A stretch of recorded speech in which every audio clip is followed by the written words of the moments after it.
Good day, everyone. My name is Fritchie and Alsol together with my group mates, Mary Angeline Cada, Chariezel Flores, Rechelle Mendoza, Carmela Oracion, and Diane Saludes. We are going to discuss the cultural comparison of the Philippines and the Saudi Arabia. For the learning objectives, at the end of the discussion, we should be able to understand the cultural comparison of Philippines and Saudi Arabia and understand the power distance, individualism, masculinity, uncertainty, avoidance, long-term orientation, and the indulgence of the Philippines and the Saudi Arabia. So before we start, let us watch this video.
This is the comparison of the Philippines versus the Saudi Arabia. And for the power distance of the Philippines, this dimension deals with the fact that all individuals in societies are not equal. It expresses the attitude of the culture towards these inequalities among us. Power distance is defined as the extent to which the less powerful members of institutions and organizations within a country accept that power is distributed unequally. So at the score of 94, the Philippines is a hierarchical society. This means that people accept a hierarchical order in which everybody has a place and which needs no further justification. Hierarchy in an organization is seen as reflecting inherent inequalities. Centralization is popular. Subordinates expect to be told what to do, and the ideal boss is a benevolent autocrat. So, for the examples, so at the score of 94, it is a hierarchical society. For example, in a typical family system, the parents have the most authority, followed by the children, then followed by the pets. So those from high power distance countries tend to accept the notion that everyone has a set place in the hierarchy and that people in power are owed respect by virtue of their position. Titles and status are important. And also, we give more respect to elders and individuals. Like, for example, we tend to say po and opo and also say mano po by means of respecting them. There's a general belief that power should be concentrated at higher levels and that power provides social order. And dito sa Pilipinas, pansin naman natin na halimbawa sa workplace, may respeto ang mga nakababata sa nakakatanda. Hindi dahil sa galing din nila ng isang tao, kundi dahil na din sa edad nila at sa tagal nila sa panunungkulan sa organization nila. So that is for the Philippines. And for the Saudi Arabia, their power distance scores is 72, which means that people also accept a hierarchical order in which everybody has a place and which needs no further justification. Hierarchy in an organization is seen as reflecting inherent inequalities. Centralization is popular. Subordinates expect to be told what to do, and the ideal boss is benevolent autocrat. So here is the examples. Throughout all sectors of Saudi society, parents and elders are highly respected. It is highly inappropriate for children to talk back to or disobey anyone who is older than themselves. And the bond between child and parent is especially strong. For additional information about Saudi Arabia, there are many different reasons for this power distance. The main one being is the religion. And the Saudi Arabia is a monarchy, which based on in Islam, meaning they are ruled by a monarch. The government is headed by the king, who is also the commander-in-chief of the military. Their king has absolute power, meaning kung ano ang sabihin ng king, hindi dapat mabali at dapat sundin. So this is Salman bin Abdulaziz Al Saud, the King of Saudi Arabia, the 25th son of King Abdulaziz, the founder of Saudi Arabia, and he assumed the throne on 23rd of the January 2015. And because Saudi Arabia's religion is Muslim, if you are not a Muslim, you are not allowed to enter Saudi Arabia without an invitation. So this is for the mosques. You also may not leave Saudi without an exit permit, and those who visit Saudi Arabia are expected to follow the same true Islamic laws as Saudis. The Islamic faith allows this power distance, and it could be said that it even promotes that people be in superior positions without question.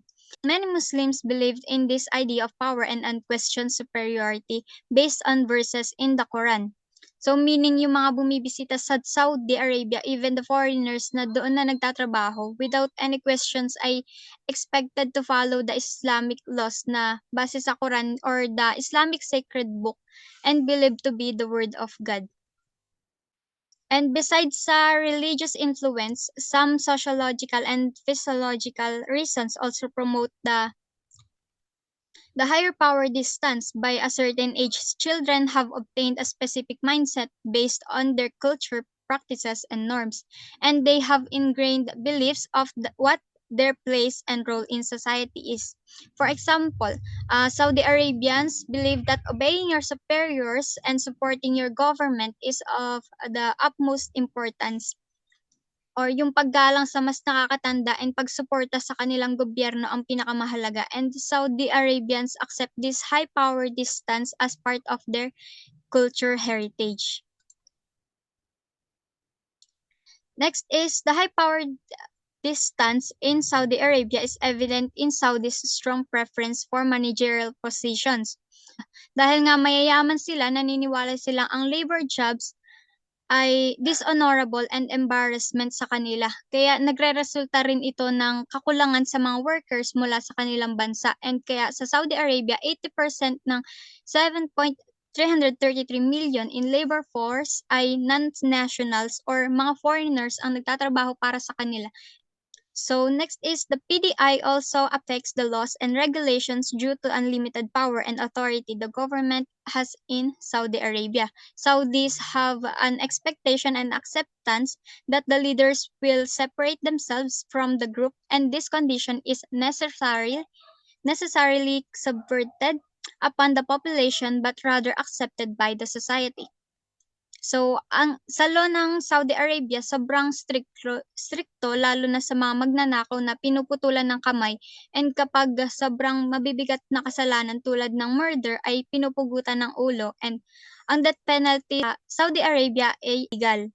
So, for example, nangyari lamang ito nung last March 2022, which 81 men, including 73 Saudis, 7 Yemenis, and 1 Syrian were convicted of various crimes including murdering innocent men, women, and children. Hindi lang yun, dahil may mga krimen din silang ginawa tulad ng pledging allegiance to foreign terrorist organizations. So that is the power distance of Saudi Arabia and the Philippines. Let's move forward with the next reporter, Miss Mary Angeline Cada. Good day, everyone. I am Mary Angeline C. Cada, and I'm going to report all about individualism or collectivism.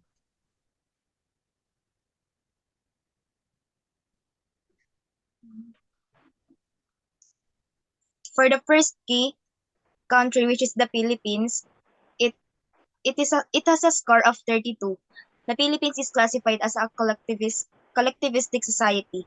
This is shown in a long-term commitment to the member group, whether it be a family, extended family, or extended connections.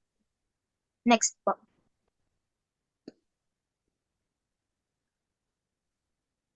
On a familial level, the Philippines is collectivist. One of the most important Filipino values is family.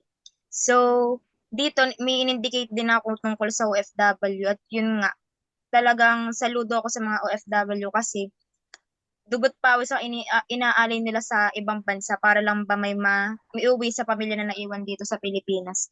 So yun nga, yung example ng movie ni na Vilma Santos at Claudine Barreto, yung ang title ng movie ay Anak.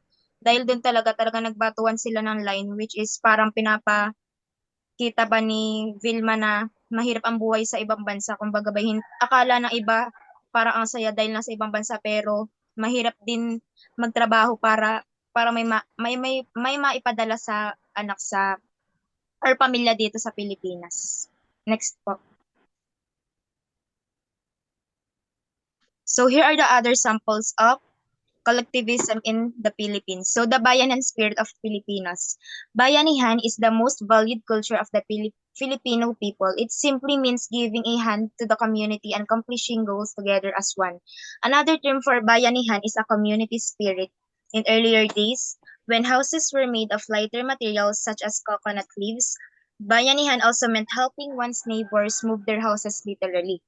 So, the second is the pakikisama inherent to Filipinos. Pakikisama refers to an interpersonal relationship where people are friendly with each other. So, example ko lang dito, pag nasa isang klase, para bang dapat ay marunong tayong makisama or dapat may consideration tayo sa isa't isa para syempre para magkasundo at magkaroon ng unity, ganun. Then, last is we back up our successful people and organizations. We give them thumbs up.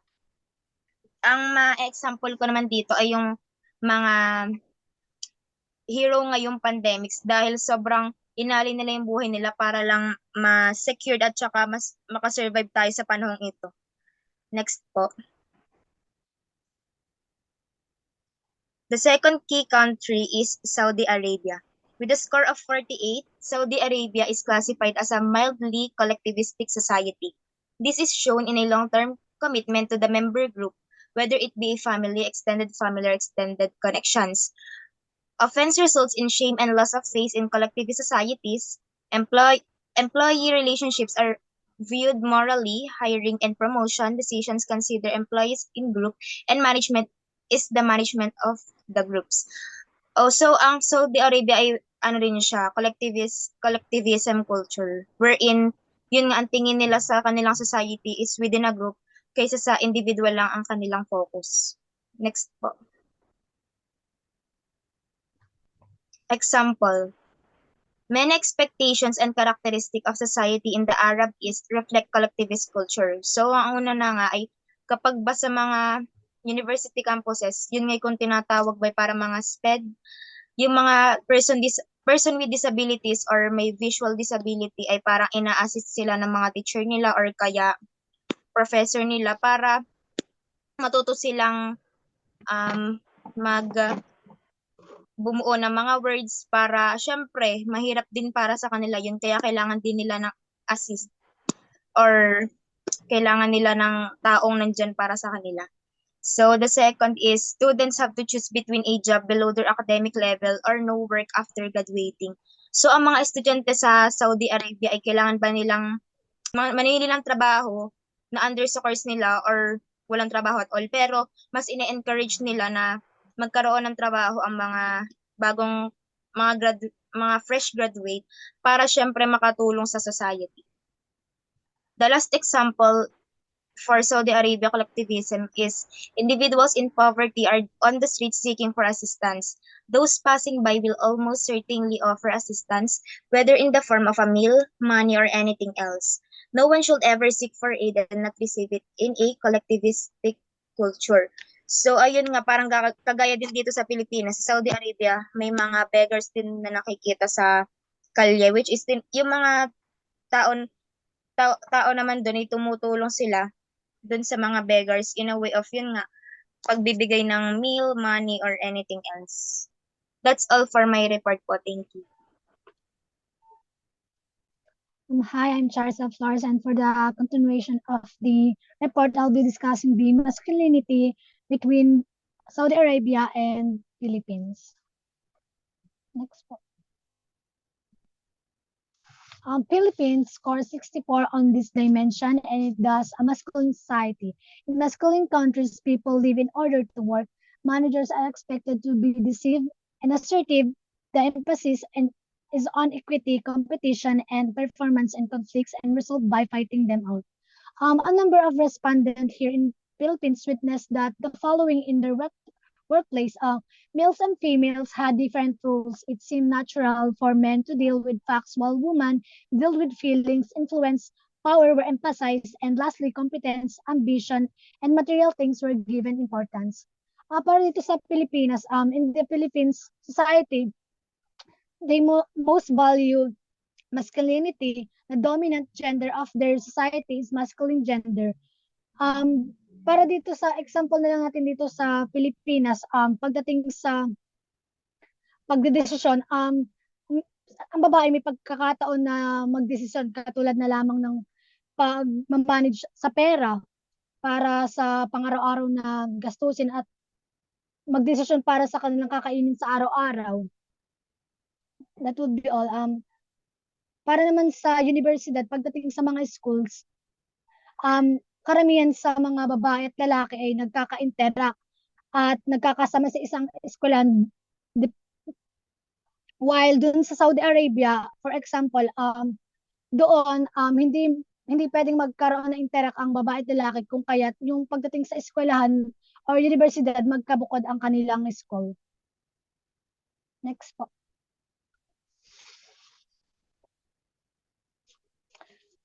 For the example, for number 1, they include positive traits such as being principled, having affinity with others, while number 2 is negative traits such as being boastful and impetuous. Next po. For Saudi Arabia, it is score for 43% on this dimension, and this dimension indicates that the society will be driven by competition, achievement, and success, with success being defined by the winner, best in field, a value system that starts in school and continues throughout the organizational life. Dito sa Saudi Arabia, example by their genders roles, mostly men hold the most authority and are responsible for the primary income, security, and safety of their family. They are expected to work outside the home, earn money, and to provide their family. Women have traditionally taken responsibility for the domestic space of the nurtures and bedrocks of the family. Dito sa Saudi Arabia, ang mga babae parang walang karapatan minsan lumabas gawa ng kailangan sa bahay lang sila para mag-asikaso sa mga gawaing bahay at kaya mag-alaga ng mga kanilang anak. Gawa ng sa Saudi, ang mga lalaki, sila lang parang may karapatan at namumuno para sa mga katulad na mga babae na kanilang mga asawa. Kaya Saudi Arabia has a strong moral code and cultural values such as hospitality, loyalty, and sense of duty for their community. That will be all for the masculinity in Philippines and Saudi Arabia. Good day, I am Ms. Rechelle Mendoza, and I am here to tackle the uncertainty avoidance of the two countries, which are the Philippines and the Saudi Arabia. So as we can see on the picture, Saudi Arabia has high uncertainty avoidance compared to our country, which is the Philippines. So Saudi Arabia scored of 64, while the Philippines score of 44 in the uncertainty avoidance result. So the Philippines score 44 on this dimension and thus has a low preference for avoiding uncertainty. Low uncertainty avoidance societies maintain a more relaxed attitude in which practice country more than principle, and deviance for the norm is more easily tolerated. In societies exhibiting low uncertainty avoidance, people believe there should be no more rules than are necessary, and if they are ambiguous or do not work, they should be abandoned or changed. Scheduled or flexible, hard work is undertaken when necessary but not for its own sake. Precision and punctuality do not come naturally.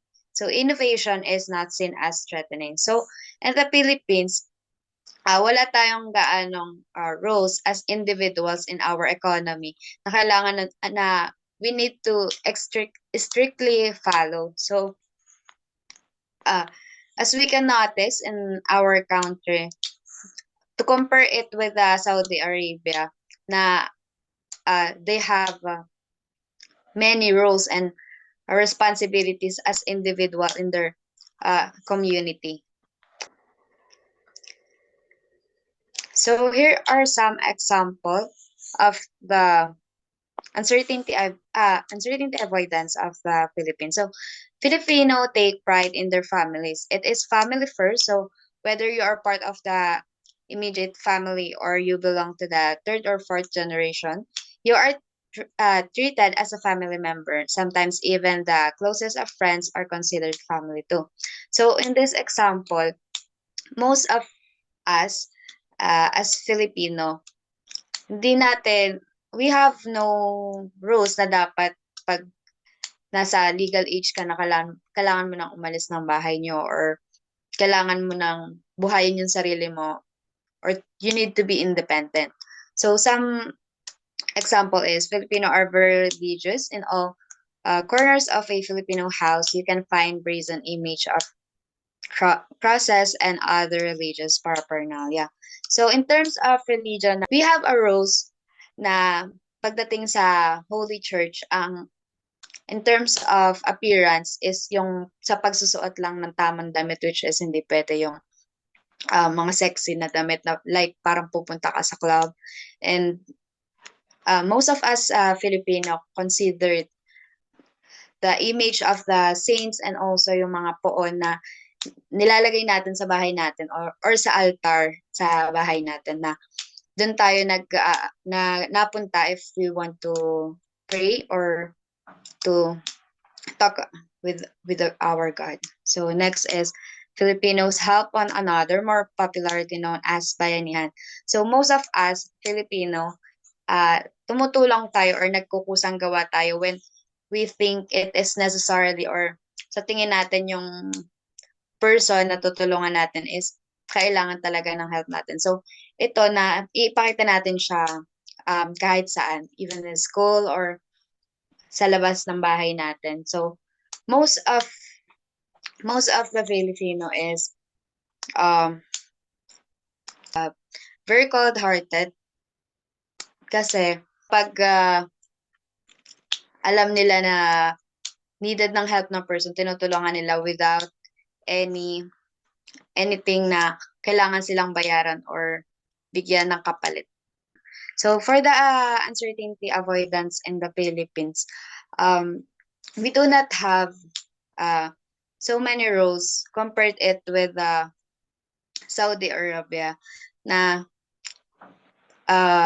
nagpapakita din siya ng disadvantages within our country kasi yung uncertainty avoidance ng Philippines to the future is parang hindi natin siya ganun pa kayang i-handle compared to the other countries na they have very strict rules and regulation as individual in their economy. So Saudi Arabia scores 64 on this dimension and thus has preference for avoiding uncertainty. Countries exhibiting high uncertainty avoidance maintain rigid codes or beliefs and behaviors and are intolerant or unorthodox behavior and ideas. So in this culture, there is an emotional need for rules, even if the rules never seem to work. Time is money. People have an inner urge to be busy and work hard. Precision and punctuality are the norms. Innovation may be resisted. Security is an important element in individual motivation. So in Saudi Arabia, they have many rules to follow as individual in their community. So kasi sa Saudi Arabia, ang mga tao doon is consider the time as gold. So these are some of the example of their culture, which is in terms of religion. Within the religion, Saudis follows their way of life strictly and obey the laws of the Holy Quran given to the Muslim by God Himself. So in terms of religion, ang dami nilang sinusunod, which means Muslim greet each other. They say, Assalamu alaikum, which means may peace be upon you and may God blessing be with you. So this shows some respect of their of other individuals in their community to spread love and peace wherever they go. So the next one is the country C, time is money. So as I said kanina, importante nga sa Saudi Arabia ang time, which is kapag they say kailangan gantong oras nandito ka na. Yung culture nila na once na nagbigay tayo ng date or time, nandun na agad sila at hindi nila nasunod sila dun sa time na binigay sa kanila, which is very different here in the Philippines kasi kapag once na nagbigay tayo ng oras sa Philippines na halimbawa kailangan pumunta na ng ganito, sharp, or even sabihin natin dapat 8 a.m. sharp nandito na. Mostly of the Filipinos is nadating pa din is after an hour or after half an hour, ganun. So yun. So yun naman yung maganda sa Saudi Arabia kasi they pinapahalagahan nila yung oras. So next is behavioral and communication. So to show respect, one normally removes their shoes before entering a building while following the leads of the host. So minsan mapapansin na natin to sa mga palabas na about domestic helper sa Saudi Arabia na makikita natin yung culture nila na naghuhubad ng sapatos when entering someone's places kasi it's show respect for those person, and as community as individual isa to sa mga rules na sinusunod nila sa kanilang country. So next po. So yun, in terms of appearance, so Saudi Arabians never show bare shoulders, stomach, calves, and thighs. So kung mapapansin natin, mostly sa kanila, mahaba yung suot nila and may takip yung buhok or shoulder nila. So to compare it with the Philippines, tayo, we have the freedom to express or to wear what we want to. Kasi dito hindi siya strictly na pinagbabawal kasi yun nga, ang Filipino kasi ay very resilient sa pag-iisip or innovation, like gusto natin i-try yung mga bagay na hindi pa natin na-try, or most of the time Filipino kasi is ating i-try yung culture ng iba, like yung fashion natin is it depends on what we want or what we choose to wear.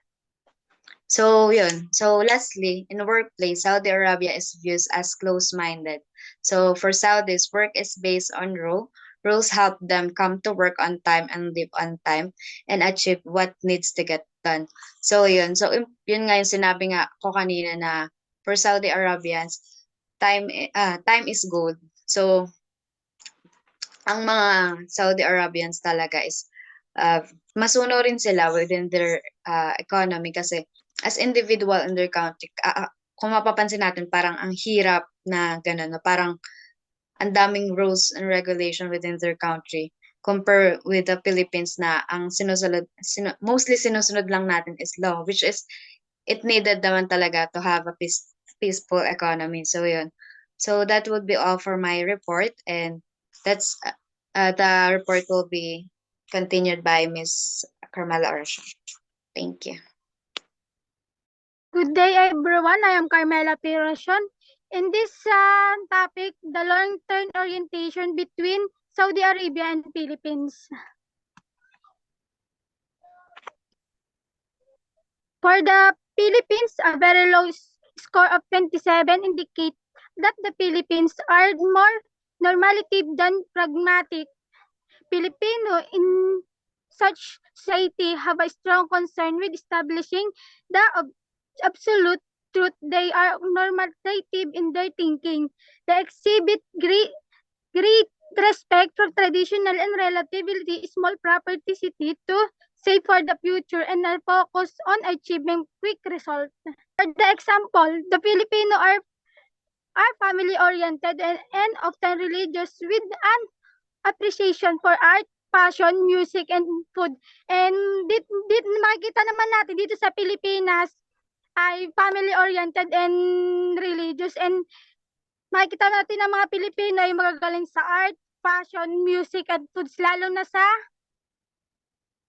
music. And nauso na nga ngayon yung pag-appreciate sa ating musika, katulad ng OPM, mga pop music. And sa food naman is yung mga pagkain natin, na-appreciate din ng mga Pilipino dahil sa mga uniqueness. And second is sa Filipino are also hospitality people who love to have a good time. And yung sa mga Pilipino naman is hospitality, yung kaya halos lahat ng mga foreigner gustong pumunta dito sa Pilipinas kasi nga nakikita nila na ang mga Pilipino ay napaka-maabyarin, lalo na sa mga foreigner. For the third, in times of calamities, and Philippines always manage to rise above the challenges. Dito naman yung kapag mayroong kalamidad na pumapasok dito sa Pilipinas, kuwari ng bagyo, tas lindol, nakikita natin ang mga Pilipino yung nagkakaisa. Kahit na sasalanta sila ng bagyo, mas pinipili nilang ngumiti at makipagtulungan And for the Saudi Arabia, the normative nature of Saudi Arabian society can be seen. It is a low score of 27 in this dimension. For the example, religious belief, Arab culture and the Islamic faith are deeply while Islam is the previous religion, other religious group are accepted in travel and with respect. Dito naman sa Arabic, yung mga Islam, mas nire-respect nila yung mga ibang religious group kahit hindi nila ito kagrupo. And second is family is important. Beside their faith, family is the second most important elements of Arabic. Family loyalty and obligation take. And dito naman yung mga Arabic, mas binibigyan nila ng pansin ang kanilang mga pamilya. Importante ito sa kanila. At bawat isa ginagalang nila miyembro ng pamilya. In the Saudi Arabia, when they greet each other, we say salam alaikum, which means peace be upon you. And ito yung sinasabi nga katulad do kaninang reporter na sa pag-greet and baka formal na shake hand and kikisal, beso-beso, and yun lang sa malalapit nilang kaibigan and family. And that's all. Let's proceed to the next reporter, to Miss Diane Criselle Saludes. So I'm then Criselle P. Saludes, and my topic is all about indulgency between Philippines and Saudi Arabia. So the indulgency in the Philippines are a relatively weak control is called indulgency, and a relatively strong control is called restraint. So makikita dyan sa tabi na ang indulgency ng Pilipinas ay baling taas kumpara sa Saudi, which culture can therefore be described as indulgent or restrained, with a low score of 42. The culture of the Philippines is one of a example of restraint. So in Saudi Arabia naman, makikita na cultures can therefore be described as indulgent or restrained. Saudi Arabia, with a low score of 14 on the dimension, can be said to be restrained society.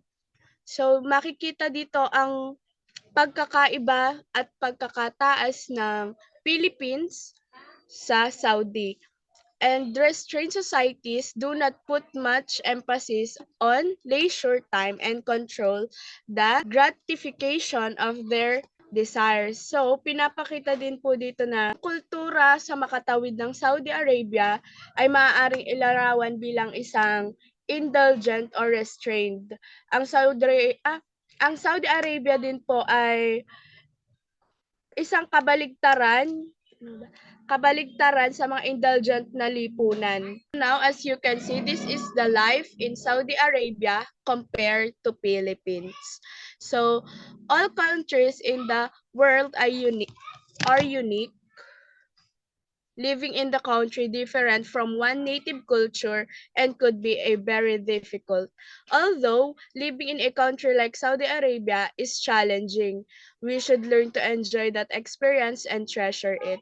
So, kitang-kita naman po natin na iba talaga ang pakikisama ng mga taga-Saudi sa Pilipinas. Unang-una, bilang nga sinabi ng mga kagrupo ko na ang pamilya sa Pilipinas ay parating nagtutulungan. Kumpara sa Saudi, nagtutulungan naman sila, which is mas lamang sa kanila ang pagiging individual.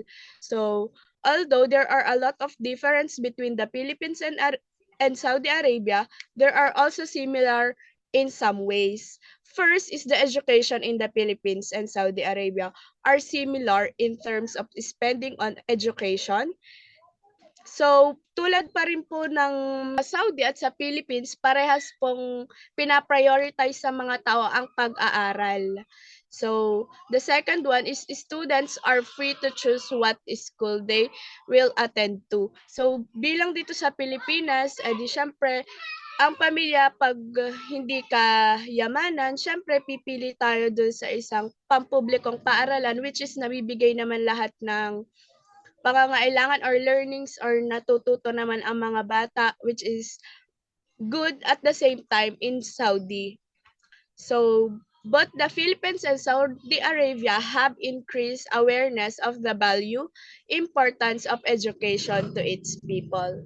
Next po.